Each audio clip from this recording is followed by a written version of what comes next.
वहीं प्रधानमंत्री नरेंद्र मोदी आज सुबह राष्ट्रीय स्वयंसेवक संघ यानी कि आरएसएस के मुख्यालय पहुंचे। यहां उन्होंने संघ संस्थापक केशव बलिराम हेडगेवार और इसके साथ ही दूसरे सरसंचालक माधव सदाशिव को स्मारक पर पहुंचकर स्मृति मंदिर पहुंचकर श्रद्धांजलि दी। आपको बता दें कि प्रधानमंत्री मोदी का ये बतौर प्रधानमंत्री संघ मुख्यालय का पहला दौरा था। तो वहीं इस कार्यक्रम में संघ प्रमुख मोहन भागवत और इसके साथ ही पूर्व राज्यसभा सांसद सुभाष चंद्रा भी शामिल हुए। पहली बार संघ के द्वार पहुंचे सरकार। मुझे स्मृति मंदिर जाकर पूज्य डॉक्टर साहब और पूज्य गुरुजी को श्रद्धांजलि अर्पित करने का सौभाग्य मिला। आज संघ के गढ़ में पीएम मोदी का प्रवास। राष्ट्रीय चेतना के संरक्षण और संवर्धन के लिए जो विचार भी 100 साल पहले बोला गया, वो महान वटवृक्ष के रूप में आज दुनिया के सामने। डॉक्टर हेडगेवार की समाधि पर पीएम मोदी ने किया नमन। अगले ही महीने संविधान निर्माता बाबा साहब आम्बेडकर जी की जयंती भी है। आज मैंने दीक्षा भूमि पर बाबा साहब को नमन किया है, उनका आशीर्वाद लिया है। पीएम मोदी ने दीक्षा भूमि में संविधान निर्माता भीमराव अंबेडकर को नमन किया। प्रधानमंत्री मोदी आज सुबह नागपुर में राष्ट्रीय स्वयंसेवक संघ मुख्यालय केशव कुंज पहुंचे, जहां उन्होंने आरएसएस संस्थापक केशव बलिराम हेडगेवार और दूसरे सरसंघचालक माधव सदाशिव गोलवलकर के स्मारक स्मृति मंदिर पहुंचकर श्रद्धांजलि दी और यहां से पीएम मोदी ने दुनिया को कई बड़े संदेश भी दिए।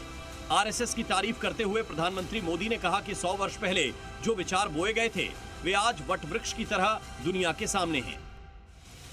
तो वहीं पीएम मोदी ने यह भी कहा कि हम देव से, देश और राम से राग के जीवन मंत्र को लेकर चले हैं, अपना कर्तव्य निभाते चलते हैं। इसलिए बड़ा छोटा कैसा भी काम हो, कोई भी क्षेत्र हो, संघ के स्वयंसेवक बिना किसी स्वार्थ के काम करते हैं। पीएम मोदी ने कहा कि भारत के इतिहास पर नजर डालें तो इसमें कई आक्रमण हुए। इतने आक्रमणों के बावजूद भी भारत की चेतना कभी समाप्त नहीं हुई और उसकी लौ जलती रही। कठिन से कठिन दौर में भी इस चेतना को जागृत रखने के लिए नए सामाजिक आंदोलन होते रहे और भक्ति आंदोलन इसका एक उत्कृष्ट उदाहरण है। पीएम मोदी ने दीक्षा भूमि में संविधान निर्माता डॉक्टर भीमराव अंबेडकर को नमन किया। बता दें कि यहां डॉक्टर भीमराव अंबेडकर ने अपने अनुयायियों के साथ 1956 में बौद्ध धर्म अपनाया था। पिछले साल पीएम मोदी ने यहां पहुंचकर ध्यान लगाया था। इसके बाद पीएम ने माधव नेत्रालय प्रीमियम सेंटर की नई एक्सटेंशन बिल्डिंग की आधारशिला रखी।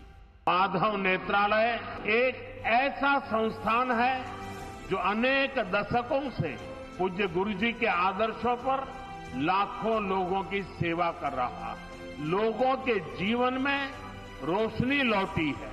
आज उसके नए परिसर का शिलान्यास हुआ है। इस दौरान उन्होंने कहा कि हमारी सरकार गरीबों को जनौषधि केंद्र के जरिए सस्ती दवाएं दे रही है। डायलिसिस सेंटर खुले हैं जो मुफ्त डायलिसिस सुविधा दे रहे हैं। हम देश को प्रगति के नए शिखर पर लेकर जाएंगे।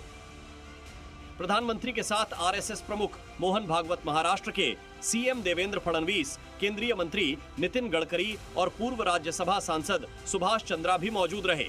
इस मौके पर पूर्व राज्यसभा सांसद सुभाष चंद्रा ने पीएम मोदी की तारीफ की। प्रधानमंत्री ने अगले 100 वर्ष की सेवा कार्य करने की जो प्रेरणा आज इस कार्यक्रम में दी, वो एक अच्छी सात्विक विचारधारा उन्होंने दी है।